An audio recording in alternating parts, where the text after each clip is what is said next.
Did you know that 70% of new products fail? It's shocking, right? With all the time, money, and effort poured into creating a great product, so many still don't make the cut. What's even more surprising is that sometimes, bad products outsell the great ones. How can that be?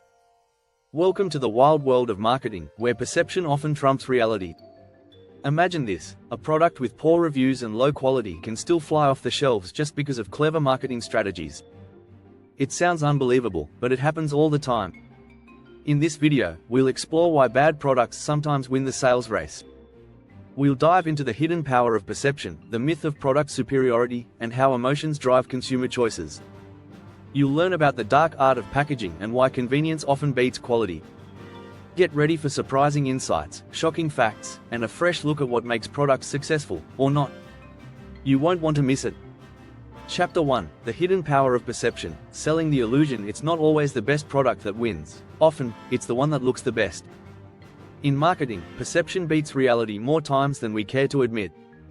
Consider this: a study by HubSpot found that 64% of consumers are willing to pay more for a product if it has strong branding. This shows just how much influence a well-crafted image has over actual product quality. One classic example is Coca-Cola. It outsells healthier, sometimes better tasting alternatives because of its iconic branding and association with happiness. It's not just a soda, it's an experience. This is what marketers call selling the sizzle, not the steak. People buy based on how a product makes them feel, not just what it does. It's why you'll see expensive beauty creams with average ingredients outperforming scientifically proven alternatives. They sell a dream, not just a cream. Psychologist Robert Cialdini, in his book Influence, explains that social proof plays a huge role in shaping consumer perception. If everyone else is buying it, it must be good, right? Marketers know how to play on this by creating scarcity, even if it's artificial. Ever notice how certain products are limited edition for no real reason? That's because scarcity makes people want something more. The less we think we can have, the more we want it. And even if the product is subpar, the perceived value skyrockets. Chapter 2: The Myth of Product Superiority, why features don't matter. We all assume that a great product will naturally rise to the top, but that's a myth. Product superiority doesn't guarantee success. In fact, it's often irrelevant if it's marketed poorly. Steve Jobs once said, "You've got to start with the customer experience and work back toward the technology, not the other way around." He knew that people don't care about the specs, they care about how the product makes their life easier or better. Take the Betamax versus VHS battle in the 1980s. Betamax was technically superior, offering better picture quality, but VHS won the war. Why? VHS had a longer recording time and was marketed better to everyday consumers who didn't care about tiny technical advantages. What mattered was convenience. Another striking example is the McDonald's Filet-O-Fish. It's not the best fish sandwich on the market, but it outsells gourmet versions simply because of brand recognition and consistency. People know what they're getting. If they're hungry and in a rush, they go for what's familiar, even if it's not the best. Data supports this too. A Forbes study revealed that 82% of consumers choose convenience over the quality of the product when making decisions. So while product features are important, they rarely drive sales alone. It's about how easy and appealing the experience is.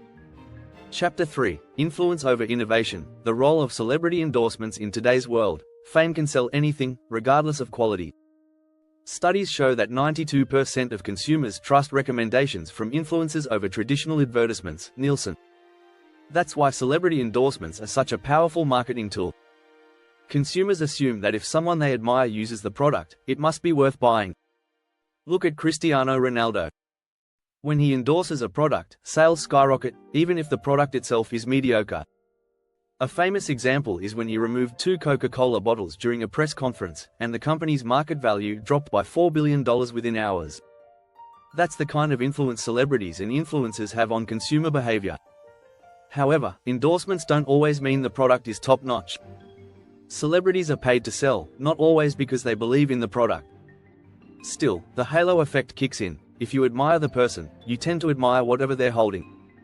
It's not just about big names either. Micro-influencers, those with 10,000 to 100,000 followers, also have incredible pull. Research from Markley found that engagement rates for micro-influencers are 60% higher than for celebrities. They may promote average products, but their followers trust them. In his book Contagious, Jonah Berger points out that people don't just share things they like, they share things that make them look good.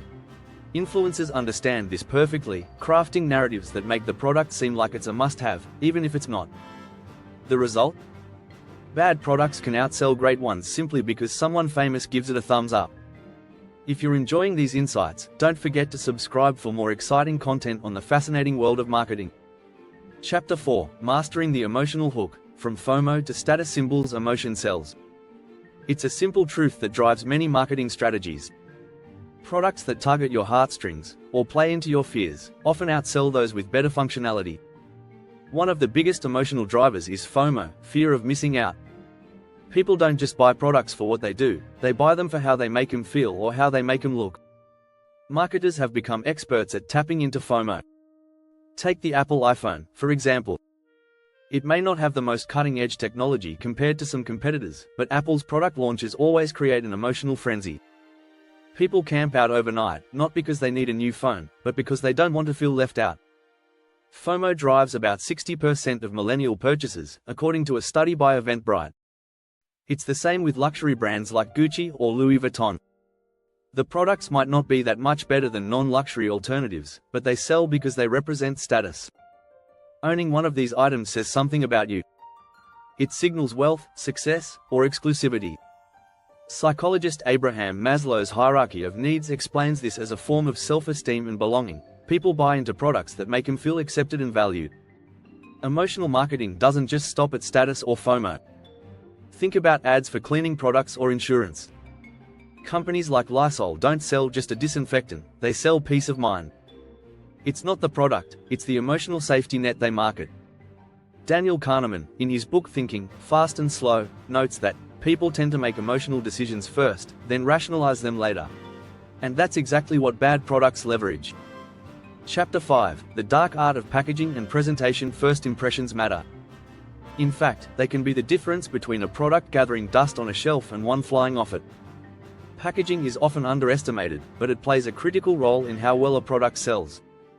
Forbes reported that 72% of consumers say that packaging design influences their purchase decisions.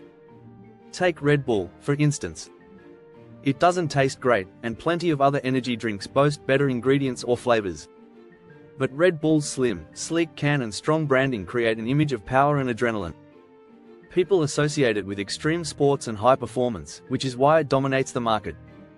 The psychology behind packaging goes deep. The color red, for instance, is known to evoke urgency and excitement, which is why so many sales tags or clearance items are marked in red. Meanwhile, luxury items often come in sleek, minimalistic packaging to give off a premium feel. A study by the University of Twente found that consumers are willing to pay up to 40% more for products in premium packaging. The right look can elevate even a mediocre product. But it's not just about making a product look good, it's about how it makes the customer feel when they first see it.